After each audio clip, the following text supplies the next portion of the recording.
좀 추진하도록 그렇게 하겠습니다. 각 후배는 좀 실태 조사를 좀 해볼 필요가 있을 것 같은데요. 예, 알겠습니다. 좀 가로등이 없는 시골 도시 그 지역인데 그 주변에 또 자연보라라든지 이런 부분들도 요새 야간에 굉장히 위험하거든요. 또 그쪽 지역은 밤에 특히 경운기라든지 이 라이트 시설이 없는 이런 것들 아니면 농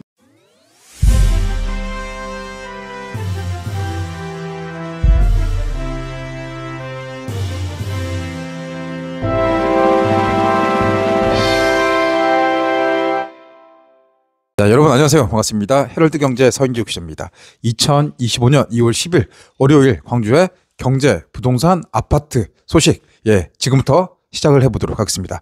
자, 오늘은 광주 이슈들이 좀 많이 있습니다. 그래서 여러분들 좀 들어보시면 좀 도움이 될 것 같아서 좀 많아요. 소식들이 많으니까 그 내용들 하나씩 정리를 해보도록 하겠습니다. 지금부터 출발해 볼까요? 자, 오늘 아침 일찍 전화가 왔어요. 어떤 내용이냐? 제일건설. 이 제일건설이 부도났다는데 이거 괜찮냐? 뭐 걱정을 하는 겁니다. 사실 뭐 제일건설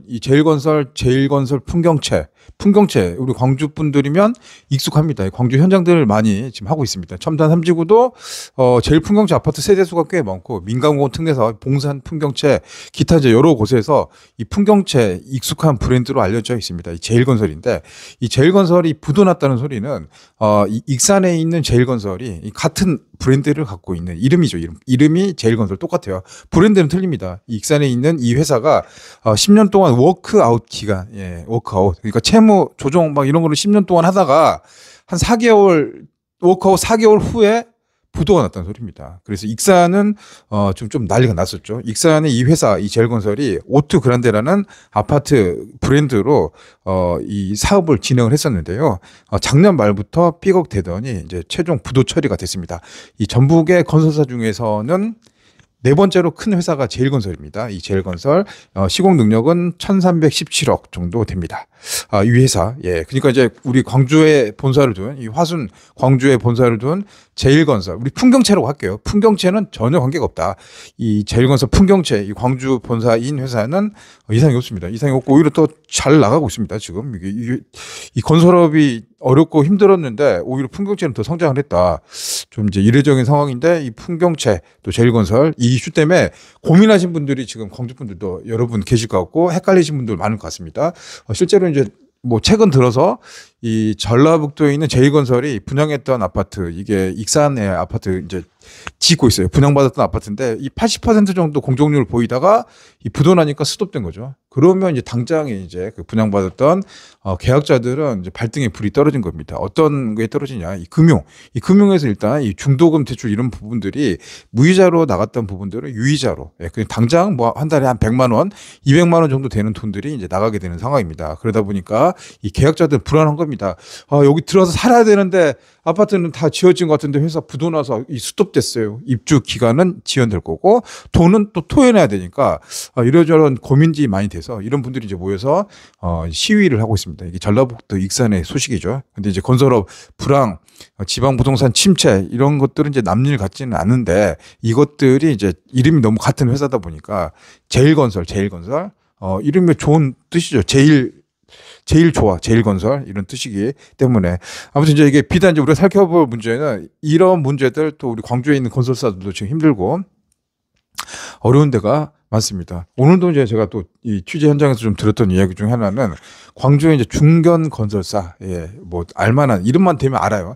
그런 이제 건설사인데 이 자금난 굉장히 좀 힘든 상황이라고 합니다. 이 사업을 여러 군데에서 많이 사업을 벌려놓던 곳들 그런 회사들은 지금 힘듭니다. 사실은 힘들 수밖에 없어요. 그리고 포트폴리오가 아파트, 건축 이쪽으로만 몰빵된다면 지금 같은 미분양 시대, 악성 미분양 뭐 이런 시대에서는 버텨나가기가 힘듭니다. 그러니까 다 건설사는 지금 크고 작은 어려움이 있다. 이걸 어떻게 이제 버티고 갈 것이냐. 그리고 이제 다양한 이제 좀 루트가 있다면 그걸 통해서 이제 회전을 시킬 텐데 한쪽만 한다면 이제 결국 가장 큰 부담은 인건비가 부담이 될 겁니다. 현장 인건비. 그래서 이제 인건비가 많이 나가는 순서대로 예컨대 임원들이 되겠죠. 임원들 구조조정 시작됐다. 구조조정 칼바람. 지금 이제 1월달 시작되고 2월달 시작됐는데 중역들부터 이제 정리를 하고 현장 소장들도 현장들이 없다 보면 사실 이제 직장을 잃을 가능성이 좀 높아지고 있는 그런 상황들이 현재의 부동산 시장이다 이렇게 해석을 할 수 있을 것 같습니다. 좀 말이 중간에 좀 넘어갔는데 제일 풍경채는 지금 현재 상황에서 이상이 없습니다. 시공 능력 15위. 예, 지금 본사가 이제 광주에 있는 이게 1978년 그러니까 저보다 1년 후에 태어난 회사입니다. 역사로 치니까 50년 가까이 되고 있습니다. 시공 능력 평가 2조 8천억 정도 됩니다. 그러니까 이제 전북의 제일건설이 1,300억 되니까 이 사이즈로 봤을 때는 몸집으로 봤을 때는 엄청난 뭐 차이가 많이 나죠. 뭐 다윗과 골리앗이다 이 정도로 보시면 될 것 같고요. 제일 풍경채는 2020년 데뷔했을 때 현재 시점으로 2배가 성장했습니다. 이 제일 풍경채가 5년 전하고 지금하고 2배 성장했어요. 그러니까 지금 광주 건설사 중에서는 오히려 좀 잘 나가는 지금 어려움 속에서도 뭐 불황에서도 성장세를 보이는 회사다. 그런 이제 회사로 이제 해석을 하면 됩니다. 이 불황에도 성장세를 보고 있다. 서울, 수도권, 그다음 제주, 뭐 전국에 다 지금 사업 현장을 하고 있습니다. 2024년 국토부 시공 능력 평가에서는 15위. 그러니까 전국 건설사 이 평가를 했을 때 15등이니까 뭐 광주에서도 광주 전남 건설사 중에서도 거의 이제 탑 수준으로 올라가게 되는데 현재 이제 좀 단점이라는 이제 걱정은 이 건설사들이 지금 다 어렵다고 그렇게 이제 이해를 하시면 되잖아요. 이제 그거를 어떻게 버텨 나가면서 추후에 이 불황기 다음에 그 시장을 볼 것인가 그게 이제 관전 포인트가 될 것 같은데 이제 한 가지 이제 포트폴리오 우리 계란도 한 바구니에 담으면 다 깨져버리면은 그냥 아주 그냥 박살나고 쪽나는 거잖아요. 그래서 이 포트폴리오의 다변화 이런 게 좀 필요하다. 이 안정적인 리스크 관리 그리고 지나치게 높은 이 아파트 사업이 거의 몰빵됐다 그러면 재무 관리에 좀 빨간불이 켜질 수도 있어요. 잘 될 때는 돈 왕창 벌지만 이 시행이라는 게 그러잖아요. 이 사업 중에서 거의 안 되다가 하나가 성공시키면은 이제 그건 뭐 그냥 뭐냐 떼돈을 벌어들이죠. 큰 돈을 벌 수가 있는데 반대의 경우에는 쫄딱 말아먹을 수도 있다. 그래서 안정적인 단계에서 봐야 되고 부동산 시장의 전망, 이 아파트 시장의 지속 가능성 그런 여부들, 이 공사비, 증액 여러 가지 이제 사업 여건들 이런 것도 이제 고민이 돼야 될 것 같은데 아무튼 이제 건설사가 이제 그만큼 어렵다는 소리를 좀 반증하는 것들이 나오는 것 같아요. 그래서 이 소식을 고민하신 분들 지금도 계시는 것 같아요. 모르신 분도 계시고 이름이 같으니까 깜짝 놀랐는데 이 제일건설 전라북도 익산에 있는 이 회사는 부도나게 맞습니다. 오투 그란데. 근데 우리 광주에 본사를 둔 제일건설 풍경채 이름이 같다 보니까 나온 해프닝이다. 이렇게 이제 이해를 하시면서 이 광주의 건설 시장, 부동산 시장을 이해하는데 참고를 하시기 바랍니다. 다음 소식으로 넘어가도록 하겠습니다. 다음은 재개발 소식입니다. 광주 재개발. 재개발이 사실은 요즘 어렵습니다. 뭐 조합 들어간 사업들은 다 어렵다. 누누이 이야기를 하고 있습니다. 광주도 뭐 신가 재개발, 또 광천 재개발도 사업 이제 철거 2주 앞두고 있는 단계고, 누문 재개발 사실 또 골치가 좀 아픕니다. 이 조합 들어간 사업들 다 지금 힘들고 어려운 시기를 보내고 있다. 이 지역주택조합, 이 지역주택조합도 사실 뭐 양심적으로 잘 하는 데도 있는데 그렇지 못한 데가 상대적으로 더 많고 이제 문제가 나타나다 보니까 이 선량한 광주 시민들의 이 재산권 침해, 또 마음고생, 또 지금 이 재무적인 영역이 무너져 버리면 이 노후 관리도 사실은 힘들어져 버리는 이 가정의 미래에도 담보할 수 없는 그러니까 좀 우울한 상황들이 우리 지역 공동체에 이제 펼쳐지고 있다 보니까 이게 이제 어느 한 개인의 문제로 좀 치부하기에는 사회적 비용들이 많이 들어간다. 그래서 이제 관심을 갖고 지켜보고 있다. 최근 들어서는 협동조합형 지역주택조합 이런 이제 사기 이런 게 많아요. 그래서 이 광주시나 또 동구청에서도 오늘 가니까 그 현수막을 걸어놨더라고요. 그래서 이거 하지 말아라. 사기꾼들 많다. 그래서 여러분도 명심하십시오. 이거 잘 모르고 혹해가지고 반값 아파트 싸게 해줄 테니까 와라. 뭐 상품권 준다. 소고기 준다. 현금 20만 원 준다. 막 해라. 가입해라. 조합원. 그럼 결제하면 안 됩니다. 모르면 절대 하지 말고 알아서도 신중하게 해라. 그 현재 지금 상황입니다. 자, 북동 재개발. 우리 북동 성당으로 잘 알려진 곳입니다. 이게 쉽게 이야기하면 롯데백화점 대부분 다 아시잖아요. 롯데백화점 바로 옆에 있는 그 구역이 북동이라고 합니다. 북동. 예전에는 광주의 초기 광주 공동체 시절에서는 뭐 충장로, 대인동 이쪽이 진짜 유동인구도 많고 이 잘 나가는 바로 옆에 누문동이고 누문동 바로 옆에가 이 두산 제니스 꽤 큰 아파트, 성공적인 아파트, 양동시장 이렇게 이제 주변으로 됐던 이제 지금의 구도심의 상징적인 이제 존재 같은 곳인데 북동도 재개발 사업을 했어요. 한 20여 년 정도 진행을 하다가 지지부진하고 이해관계가 얽혀 있다 보니까 주민들과 서로 지금 막 갈등이 많고 또 싸움도 하고 이 반목과 갈등이 펼쳐지고 있는 그런 게 이제 북동 재개발의 현장이었습니다. 근데 이제 추진위가 구성되고 19년 만에 이 사업이 이 정비 사업이 될 것 같습니다. 정비 사업 지정이 될 것 같습니다. 그러니까 이게 기존에 주민들만 하다 보니까 서로 이제 다툼, 비대위 만들고 막 이렇게 하다 보니까 계속 지지부진한 거죠. 답보 상태에 있었어. 근데 이게 광주시가 같이 좀 들어와서 사전 공공협의체를 구성한 겁니다. 그러니까 민간 영역과 공공이 같이 힘을 모아서 기획을 하다 보니까 이게 이제 통과가 되는 거죠. 지지부진한 게 시가 들어가서 같이 하다 보니까 이 통과가 됐다. 이 북동 재개발 사업은 정비구역 지정 조건부 의결이 됐습니다. 시의회에서 광주시에서 도시경관 공동위원회에서 여기를 통과했다는 소리입니다. 그러니까 이 관련된 조합원이라든가 주민들 입장에서는 발전을 시작할 수 있는 그 스타트, 그 이제 총소리가 하나 딱 들린 겁니다. 땅, 이제 지금부터 이제 달리면 되겠네. 기대 가능성. 우리 동네도 이제 좋아지지 않냐. 예전에 좀 낙후된 이미지에서 발전해가지고 변화될 수 있지 않느냐. 그런 겁니다. 그래서 이제 북동 성당이 좀 랜드마크 같은 역할을 하고 있는데 여기 이제 뭐 북동 성당을 놓고 존치를 해야 된다? 허물해야 된다? 허물해야 된다? 뭐 이제 여러 가지 이것도 이제 이런 것도 서로 간에 이제 그 갈등이 되는 겁니다. 이 선택, 결정하는 게 이제 어려운 건데 여기는 이제 지금 현재로서 지금 존치한다. 북동선당 광주시 기념물 25호입니다. 여기는 존치한다. 그리고 이제 문화 근린 시설이라든가 교통 문제에 대한 그 해결에 대한 방안들이 이제 논의 중인데 이제 시가 같이 공적인 영역이 같이 들어가다 보니까 이 속도가 좀 빨라질 것 같습니다. 현재 이제 재개발 사업은 정비구역 지정이 이제 첫 번째 사업입니다. 첫 스타트 끊었다. 그리고 두 번째는 이제 조합이 설립되고 시공사 선정을 한 다음에 사업 시행 인가 관리 처분 계획 그다음에 착공이 들어갑니다. 사실 이제 관리 처분까지만 가면 이제 거의 끝났다라고 보는데 일단 첫 시작을 한 겁니다. 오랫동안 주민들의 수건 사업. 이 재개발 사업이 난항을 겪고 왔는데 민간 사업들은 계속 지금 힘들죠. 사실은요. 끝나야 끝난 것 같다. 근데 공공이 같이 들으니까 좀 달라지는 모습들을 보인 것 같아서 이 새로운 이 시도다. 이게 끝까지 잘 돼야 되겠죠. 근데 아직도 이제 갈 길은 좀 멀어 보입니다. 조합을 설립하고 시공사 선정을 하는데 이 말대로 시공사 선정, 신가 재개발도 대체 시공사 선정 놓고 지금 많이 힘든 상황이지 않습니까? 그래서 이제 이런 것들 또 사업 시행인가 이 기간이 또 얼마 정도 될 것인가 여기까지가 관건이 같고 또 무엇보다도 중요한 건 이 사업이 착공되고 완공되더라도 광주 부동산 시장이 좀 좋아져서 이 아파트, 이 조합원 분양가 대비했을 때 일반 분양 아파트가 얼마나 적정한가. 너무 비싸도 문제고 너무 싸도 문제가 되지 않겠어요? 아무튼 북동도 이 땅의 가치로 보면 복합 쇼핑몰 또 지하철 전남 방직 개발 사업의 주상복합 이쪽도 누문 재개발 또 이제 어떻게 될지 모르겠지만 이렇게 되면 광주의 또 지도들이 좀 바꿔지겠죠. 롯데백화점 옆에 이 호텔 롯데 비즈니스 호텔도 거의 지금 쭉 많이 올라왔더라고요. 그런 이제 이런 변신의 흐름들 또 광주의 지도들이 좀 바뀌어지는 이제 그런 한 축이 될 것 같다. 이렇게 참고하시기 바랍니다. 어저께 이제 그 하이엔드 아파트 이야기하면서 상무 센트럴 자이 제가 현장 좀 돌아보면서 임장을 했어요. 이렇게 이제 입주가 이제 얼마 안 남습니다. 한 20일 정도 남은 것 같아요. 사전 점검 3월 1월부터 하고요. 이 앞에 이제 스타벅스 들어간다. 스타벅스. 근데 스타벅스가 일반 스타벅스는 아니고 이 새로운 형태의 좀 약간 특수 목적으로 들어가는 그런 스타벅스 형태가 이제 들어가기로 결정이 됐습니다. 저는 이제 스타벅스 제가 좋아하거든요. 좋아해서 아파트 있으면 저는 좋을 것 같습니다. 새로운 참신한 시도다라고 생각을 하는데 또 이제 사람들 의견은 좀 다르니까 또 이거를 뭐 또 좋게 안 보시는 분도 계시는데 뭐 사는 사람 입장에서는 좋을 것 같다. 스타벅스.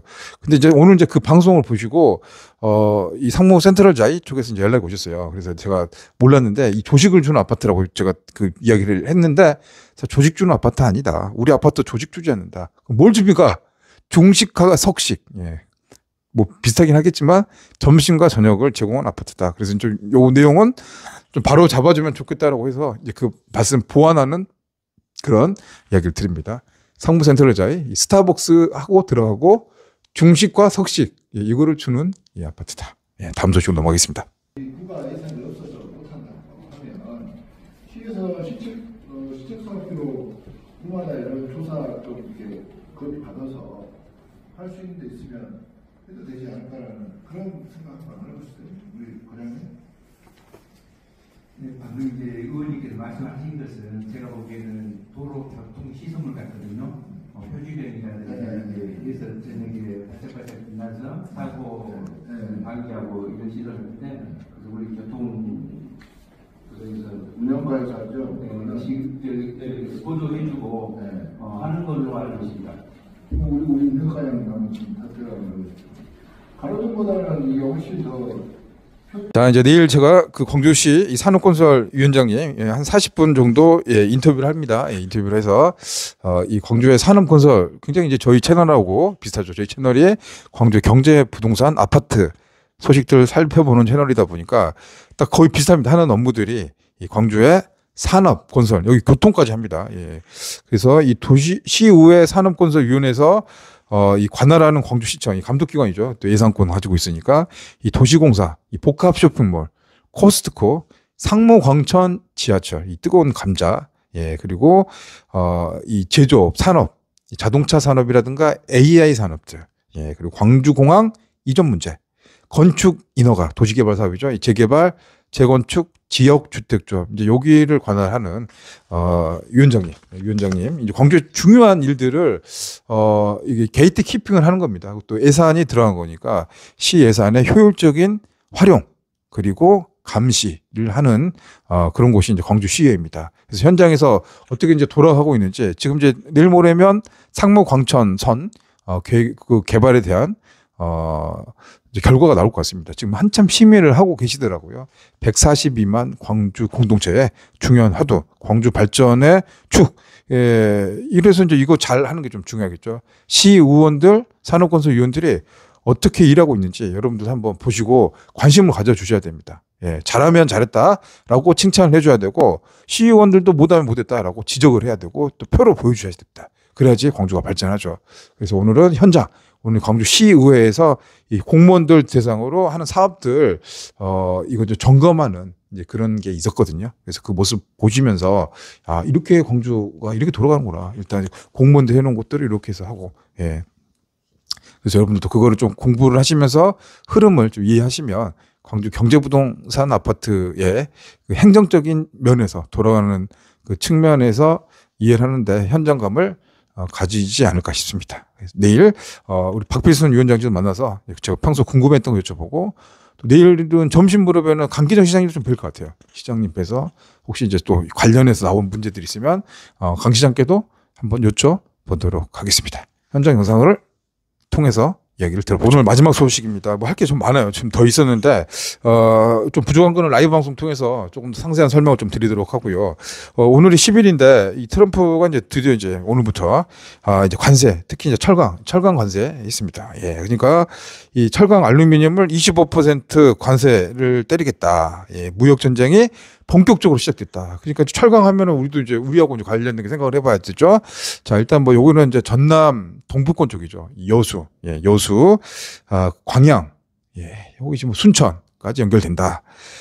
이 광양제철인데 지금 이제 경쟁력이 좀 떨어지게 됐습니다. 이 수익성 저하되게 될 것 같고요. 이 판매 위축에 대한 걱정들이 나타나고 있습니다. 일자리 문제, 이 도시 경쟁력, 이 지역에서 돈들이 조금 안 돌아갈 수 있어요. 협력업체들도 지금 힘든 상황이 될 수 있습니다. 이 고래 싸움에 새우등 터진다라는 것처럼 지금 이제 글로벌 경제, 미국의 트럼프 말 한마디가 우리 광주의 부동산, 이 전남의 아파트, 이 시장에도 영향을 미치게 됩니다. 일자리가 줄어들 수도 있다. 지금 저 광양제철도 그렇지만 여수 쪽도 심상치 않습니다. 여수를 먹여 살리는 사업, 뭐죠? 여수 먹여 살리는 사업 뭐냐? 대기업들 많이 모여 있는데 석유화학 산업입니다. 대기업들이 많이 모여 있습니다. 여수는 돈들이 많이 좀 돌고 있습니다. 지나가는 개도 10,000원짜리 하나 물고 갈 정도로 돈 많은 동네 여수. 뭐 주먹 자랑하지 마라, 돈 자랑하지 마라, 얼굴 자랑하지 마라. 뭐 그게 다 이제 이쪽에 모여 있는 우리 지역의 이야기인데 여수 석역이 좀 위태롭습니다. 일단 고유가, 그런데 수요가 좀 떨어지고 있다. 중국이나 중동에서 저가 공세하고 있습니다. 여수 석유화학 산업이 만들었던 제품이 지난 30-40년 동안 이 전남에 어떻게 보면 생산성 1위의 그런 사업이었습니다. 만들어서 중국에 많이 팔았거든요. 근데 문제는 중국에서 치고 올라온다. 그리고 중동에서는 원유만 공급해서 우리가 그거를 그 가공무역이라고 하잖아요. 우리 중개무역, 가공무역 학교에서 배웠는데 그런 걸로 먹고 살았단 말이죠. 그런데 중동에서도 예, 이제 뭐 석유만 안 해. 원유만 안 할 거다. 자기도 석유화학 산업 하겠다라고 해서 여기서 직접 만들어 버리네. 중국도 만들고 중동도 만들고 가격은 떨어지고 그러면 한국은 어떻게 합니까? 원유를 수입해서 이게 만들어서 뭐 붙여서 이렇게 팔아먹고 있었는데 이게 안 되는 겁니다. 실제로 이제 공장 가동률이 여수 석유화학 단지가 79%. 100% 계속 바쁘고 밤엔 불이 휘황찬란했던 여수 산업단지가 변하기 시작했다. 공장 가동률이 줄었다. 아, 근데 이게 한 3년 후가 더 문제입니다. 이렇게 되면 60%까지 더 떨어지게 될 겁니다. 석유화학 수주 감소. 여수시는 어떻게 될까요? 예. 지방자치단체 돈이 별로 없죠. 재정 자립도 약한데 그나마 대기업에서 받쳐주던 세금들이 줄어듭니다. 이 직원들이 임금 동결되고 삭감되고 협력업체들은 더 타격이 오게 될 것 같습니다. 그럼 이게 이제 자영업으로 연결된다는 겁니다.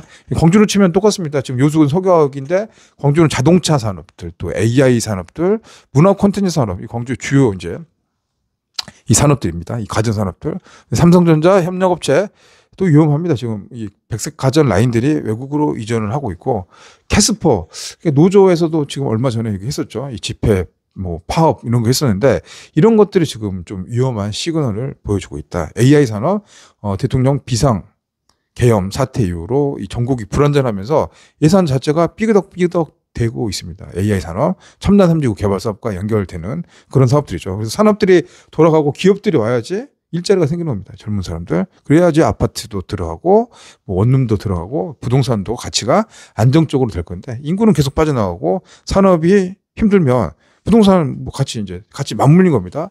현재 상황은 자영업이 힘듭니다. 지금 다 돈들이 물려 있고 이자가 좀 높다 보니까 이자 갚다가 다 끝나버리는. 예. 근데 그런 자영업 사장님들이 대출로 버틴 겁니다. 일단 내 가게가 안 돌아가, 식당이 장사가 안 돼, 카페가 손님이 없어 적자야. 그러면 이제 돈 나올 데는 없어요. 그럼 대출 받죠. 대출 받고 주택담보대출도 받아요. 그걸로 운영비 합니다. 또 먹고 살아야 되죠. 예. 그래서 카드를 여러 장 만들어서 돌려쓰기를 하시는 분들이 또 많이 계십니다. 이렇게 힘드니까 어쩔 수 없는 선택이겠죠. 이해하죠. 돈이 없는데 나올 데가 없으니까. 그렇게 하다 개인회생, 개인 파산 신청하신 분들이 늘어나고 있고, 이 주택담보대출, 예. 은행에서 뭐 채권 최신들 들어가는데 전화를 계속 합니다. 이 전화 계속 해요. 돈 갚으라고. 은행 또 카드사. 근데 대부분 사람들이 이제 급박한 상황까지 가게 되면 전화를 아예 안 받고 피하는 예, 그런 사례도 있습니다. 3회 이상 안 받게 되면 예, 법적으로 예, 문을 따고 들어가는 겁니다. 빨간 딱지 붙이고 재산. 뭐 심리적으로 가정도 붕괴되고 정말 힘들어 버리는 그런 상황들. 그래서 앞으로 6개월 정도 후면 좀 힘들 것 같아요. 올해는 정말 부동산 시장이 위태롭고 힘들 것 같습니다. 예. 경매가 좀 많이 나올 것 같아요. 아파트 경매 좀 많이 나올 것 같아요. 3월달, 6월달, 9월달 이쯤에 경매들, 예, 금융권에서 압류를 걸었던 것들을 경매로 내보내는 그런 시장들. 그래서 지금은 참 무리한 뭐 투자라든가 이런 것도 좀 조심해야 될 것 같아요. 현금이 사실 중요하다 생각합니다. 현금 보유를 하고 또 무리한 대출을 해서는 된다 안 된다. 예. 지금 상황은 그래요. 지금 막 제가 보면은 사실은 뭐 좋은 소식도 이렇게 해야 되지만 지금 좀 저도 뭐 하면 갈수록 이제 좀 빨간불이 좀 감지가 되고 있습니다. 그러니까 지금 이 상황에서는 소나기도 사실 좀 피해서 가는 게 좋지 않습니까? 예. 그래서 물론 뭐 사업 잘 되고 돈이 많이 있으신 분도 계시겠지만 그렇지 못한 분들은 최대한 좀 절약하면서 좀 미래를 좀 준비하는 그런 것들이 필요할 것 같아요. 예, 그런 상황입니다. 여수도 지금 실제로 생산액도 많이 줄었습니다. 2022년 27조 했던 게 작년에는 21조, 그러니까 6조 가량이 사라졌다. 엄청난 겁니다. 수출도 줄었습니다. 이 50조 했던 거에 42조. 그러니까 앞으로 더 줄어들 가능성이 있을 것 같습니다. 이 트럼프 대통령이 되면서 사실 실리를 추구하는 그렇게 되면서 이제 우리나라도 거기에 이제 대응을 잘해야 되는데 이 대응을 잘할 수 있는 컨트롤 타워라든가 이 수뇌부들이 지금 정쟁으로 막 싸우고 지금 뭐 난리가 나니까 이게 좀 제대로 안 되고 있는 것 같아서 좀 안타까운 마음이 듭니다. 자, 오늘 여러 가지 상황들을 좀 이렇게 너무 많이 써서 제대로 좀 전달이 됐는지 모르겠지만 오늘 뭐 제가 생각난 대로 예, 여러분들 전달을 했으니까 조금이라도 좀 도움이 되셨으면 좋겠습니다. 자, 그럼 오늘 방송 여기서 마치겠습니다. 여러분들 편안한 저녁 시간 되시고요. 구독과 좋아요는 영상 제작에 큰 힘이 됩니다. 아직 구독 안 하셨다면 구독을 막 여러 번 하시면 좋겠대요. 저 구독 오늘도 날마다 하고 있어요. 그렇게 하면 안 됩니다. 구독은 한 번만 해주시고 좋아요는 그냥 이렇게 날마다 해주시면 됩니다. 예, 그래요 여러분 고맙습니다. 다음 시간에 뵙도록 하겠습니다. 감사합니다.